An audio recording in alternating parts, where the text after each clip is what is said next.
Voilà, donc si tu pouvais reparler de notre pauvre Fukushima. Oui, donc, comme dit précédemment dans la découverte des monts Fabiola, il y a dans les monts Yamato le mont Fukushima, qui a été en fait donné à la suite du décès du géophysicien de la base japonaise. Et il se fait que, comme Fukushima faisait la même partie scientifique que moi au point de vue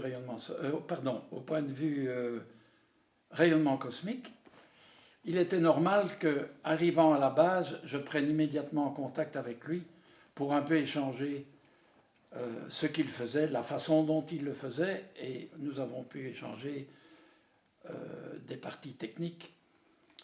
Donc, Fukushima, ce jour-là, était également dans ce qu'on appelle un shelter, situé, si je me souviens bien, entre 50 et 100 mètres de l'entrée de la base. Et il se fait que,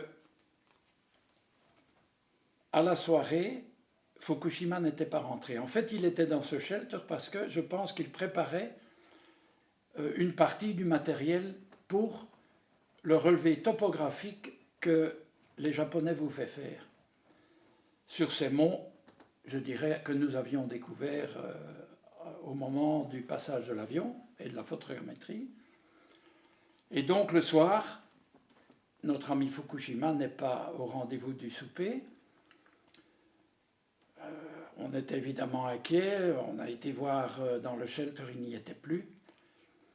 Donc le temps aidant, le commandant d'expédition Guido de Rome ainsi que le commandant Tori, chef d'expédition de la base japonaise, ils ont décidé que tous les hommes disponibles de faire des recherches au départ d'un point central encordé pour faire un diamètre le plus grand possible tout autour de la base, avec les sirènes hurlantes qui étaient mises en route à ce moment-là, pour pouvoir, si jamais Fukushima entendait au moins la sirène, qu'il ait eu un point de son pour pouvoir essayer de rentrer à la base.